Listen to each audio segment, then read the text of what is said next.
The Greek world from the Bronze Age to the Roman Conquest 3300 to 1150 BC, Bronze Age 1100 to 700 to 400 DC, Dark Ages 700 to 480 to 323 BC, Classical Period 431 to 431 to 404 BC, and War 323 Rage. Most of what happened at the party stayed at the party. But what we do know is that it must have been a good one.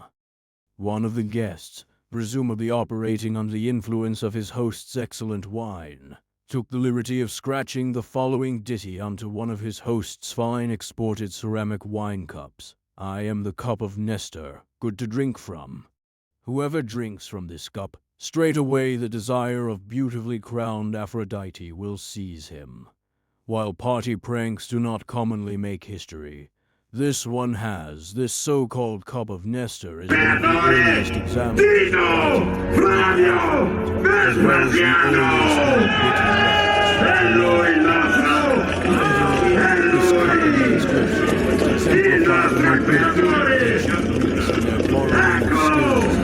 earliest from others around the Mediterranean, while, at the same time, cultivating a set of values specific to themselves. After all, just like the very residents of Pithecusae, the cup had originally made the journey all the way from the island of Euboea, off the coast of Athens, to Pithecusae, on the island of Ischia. Furthermore, the new script, in which the daring guest wrote on the cup, had just recently been borrowed and adapted by the Greeks from the Phoenicians, a seafaring nation based in modern-day Lebanon. Indeed, our clever poet wrote from right to left, just like the Phoenicians. Finally, the poem mentions Nestor, one of the heroes of Homer's Iliad, an epic about the Trojan War, and a source of common values that all Greeks held dear: military valor, competitive excellence on both the battlefield and in all areas of everyday life, and a sense of brotherhood that manifested itself most obviously in the shared language of all the Greek. That feeling of kinship facilitated collaboration of all the Greeks in times of crisis, from the mythical Trojan War to the Persian Wars, and finally during the Greeks' resistance against the Roman conquest. Periods of Greek history. Historians today separate Greek history into particular periods, which shared specific features throughout the Greek world. The Bronze Age, 3300 to 1150 BC, a period characterized by the use of bronze tools and weapons. In addition, two particular periods during the Bronze Age are crucial in the development of early Greece: the Minoan Age on the island of Crete, 2000 to 1450 BC, and the Mycenaean period on mainland Greece, 1600 to 1100 BC, both of them characterized by massive palaces, remnants of which still proudly stand. The Minoan and Mycenaean civilizations had writing, dubbed Linear A and Linear B, respectively, which they used for keeping lists and palace inventories. The Dark Ages, 1100 to 700 BC, a period that is dark from the archaeological perspective, which means that the monumental palaces of the Mycenaean period disappear, and the archaeological record reveals a general poverty and loss of culture throughout the Greek world. For instance, the Linear A and Linear B writing systems disappear. The Greeks do not rediscover writing until the invention of the Greek alphabet at the end of the Dark Ages, or the early Archaic period. Archaic period 700 to 480 BC, the earliest period for which written evidence survives. This is the age of the rise of the Greek city-states, colonization, and the Persian Wars.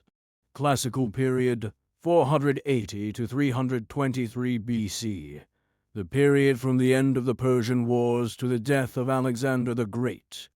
One of the most important events during this period is the Peloponnesian War, 431 to 404 B, which pitted Athens against Sparta and forced all other Greek city-states to choose to join one side or the other. This period ends with the death of Alexander the Great, who had unified the Greek world into a large kingdom with himself at its helm. Hellenistic period, 323 to 146 BC, the period from the death of Alexander to the Roman conquest of Greece. This is the age of the Hellenistic monarchies, ruling over territories previously conquered by Alexander and his generals.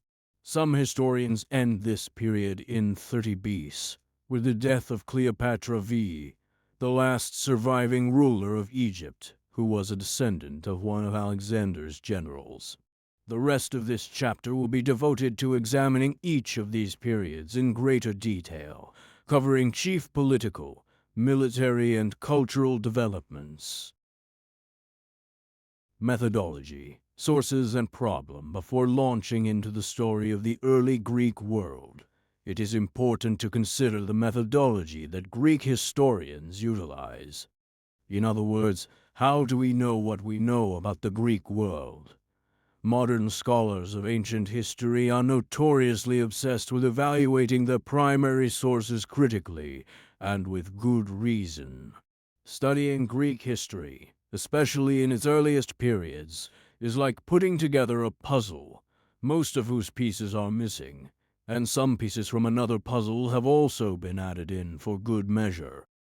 Greek history requires careful consideration of a wide range of sources, which fall into two broad categories: literary sources, including both fiction and non-fiction, and material culture. The job of the historian, then, is to reconstruct the story of the Greek people using these very different sources. While historians of the modern world rely on such archival sources as newspapers, magazines, and personal diaries and correspondence of individuals and groups, historians of the ancient world must use every available source to reconstruct the world in which their subject dwelled. Literary sources such as epics, lyric poetry, and drama may seem strange for historians to use, as they do not necessarily describe specific historical events. Yet, as in the case of other early civilizations, such sources are a crucial window into the culture and values of the people. For example, while Greeks of the classical period considered Sparta to be as great a city as Athens, Spartans valued military valor over all else, so they did not cultivate arts and letters the way Athenians did. As a result, the only literary sources from Sparta are the works of two poets, Alcman and Tyrtaeus. Tyrtaeus's military elegies, like the Homeric epics, glorify heroic death in battle over life without honor, and were likely sung by Spartan warriors as they marched into battle. Several genres of non-fiction survive as well, allowing historians to study specific events and problems in the history of the Greek world, and especially Athens. The works of three major historians survive from classical Athens. Herodotus, dubbed the father of history, wrote the histories about the Persian Wars in mid-5th century BC. Thucydides, an Athenian general in the Peloponnesian War, wrote a history of the Peloponnesian War over the course of the war 431-404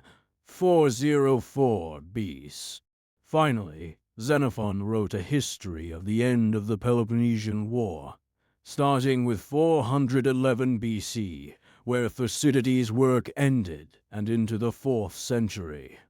In addition to the work of the historians, philosophical treatises, most notably those of Plato and Aristotle, provide crucial insight into the political thought, moral values, and perceptions of the world in late 5th and 4th centuries B.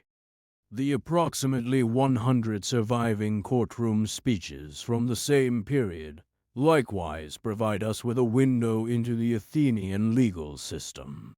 Finally, the Hippocratic Corpus, a series of medical treatises and physicians' journals from the classical period, help us to understand the Greeks' views of the human body and diseases. But in addition to the geographical restrictions of these sources, which largely document Athens, it is also important to note two other key limitations of the available evidence. First, virtually all of the literary sources were written by men and provide very little evidence of the lives and perspectives of women in the Greek world, except as seen through the eyes of men. Second, most of the authors were wealthy and socially prominent individuals. Thus, their perspective does not reflect that of less affluent citizens and slaves. Archaeological evidence thankfully allows historians to fill some of the gaps in the literary evidence, but also comes with problems of its own. One joke that refers to the optimism of archaeologists reflects some of these problems of interpretation. Whenever an archaeologist finds 3 stones that are together, he labels the find as a Minoan palace. Whenever he finds 2 stones that are together, he thinks he has found a city wall. Whenever he finds 1 building stone, he thinks he has found a house. Still, archaeological sources provide us with key information about different aspects of everyday life in different city-states. For example, the excavations of the 6th century BC colony Megara Hyblaea in Sicily shows that Greek colonists were interested in city planning and inequality of citizens, as demonstrated by the equal size of the lots material finds, such as pottery remains in different sites across the Mediterranean also allow historians to map trading routes, for instance, figures 5.1. In addition, images on pottery provide information about stories and myths that have entered popular culture and that sometimes reflect further aspects of everyday life. For instance, the prevalence of images of women gathering at public fountains on Athenian hydriae, water pots, from the late 6th century BC shows the importance of the public fountains for the social life of women in Athens in the period. Finally, written archaeological sources, such as inscriptions on stone or pottery shards from all over the Greek world, and papyri from Hellenistic Egypt, are the equivalent of documentary archives from the ancient world. The evidence from epigraphy, inscriptions, includes laws that were written on large stones and set up in public, such as the monumental law code from Gortyn, Crete, and lists of war dead, as well as private tomb inscriptions. Papyri, on the other hand, includes such private documents as prenuptial agreements.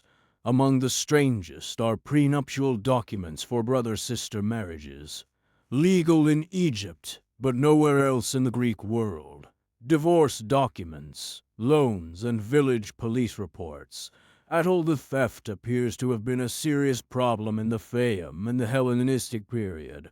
Taken together, the literary and archaeological sources allow the historian to complete much more of the puzzle than would have been possible with just one of these types of sources. Still, significant gaps in knowledge remain nevertheless, and are perhaps one of the joys of studying ancient history. The historian gets to play the part of a sleuth, attempting to reconstruct the history of events based on just a few available clues.